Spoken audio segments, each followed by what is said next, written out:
No niin, terve kaikille. Tässä opetuslaatikko-videossa opetan teitä lataamaan Optifinein, joka on MC Patcherin lainen tyylinen, mutta paljon parempi. Elikkä ensimmäiseksi menette Minecraft Forumin sivuille. Sieltä Forum Minecraft Mods pitää etsiä tossa. Mapping and Modding Mods. Ei tarvitse tupluksetella, mä klikkasin väärää kohtaa. Sitten täältä etsitään semmoinen kuin Optifine. Ei pitäisi mennä kauan. Tossa. Sen lataatte. Näistä en tiedä, en osaa suositella mitään. Ja en jaksa rupea selittelemään mitä näistä tapahtuu. Mutta itselläni on vanhempi versio, joten en ole varma, onko siinä kaikki vanhat nyt pitäisi olla. No niin, tässä on ladattuna valmiina. Nyt mennään prosentti up, data, prosentti. Sieltä pistän Minecraft, bin, Minecraft, jar-tiedosto. Niin tähän te tarvitte WinRaria tai 7-chippiä avaamaan tän. Avatkaa sovelluksessa ja mikä ikinä teillä on. Ja ennen kuin te asennatte tän, suosittelen, että force updateatte sen. Niin, sit kun se on tehty, tänne tulee metainf-kansio jonnekin tänne. Mä oon ite tehnyt sen, ladannut tonne, joten mulla ei ole sitä.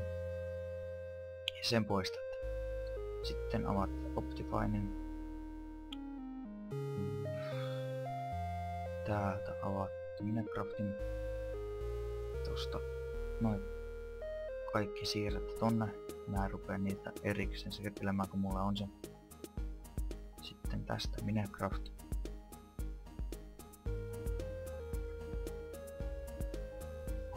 Niin tästä Options Force Update ja ja sitten login nappi. Mutta kuitenkin mennään tänne. Mulla on hieno logo tulee siihen. Single. Joo, mä käytän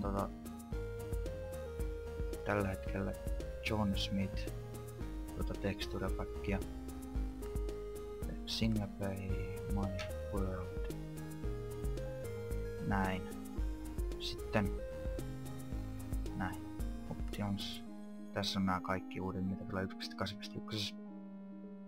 Ja tästä näin rupeatte katselemaan world. Weather pois päältä tietenkin. Aina sen täytyy olla pois päältä. Mä en nyt jaksa rupea näitä kaikkia selittelemään, mutta tästä dime, day only, night only, default. Tossa ne tulee lukemaan. Noin sitten details, crashed. Niin, elikkä paremmat grafiikat antaa tää fast, mutta sillä ei oo hienosti sky on. Tää pilvet kuinka korkealla. Voitais tehdä tälle.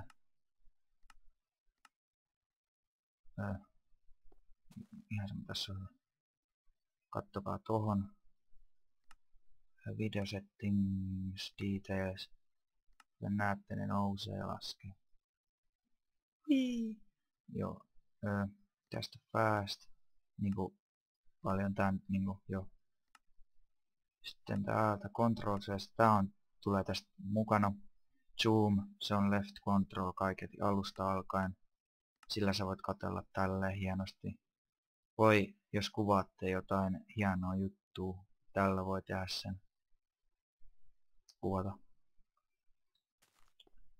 Joo, tosiaan suosittelen lataamaan. Tilatkaa tämä kanava. Ja siunausta. Ei, en ole niin jumalanpalvoja. No kuitenkin, moro.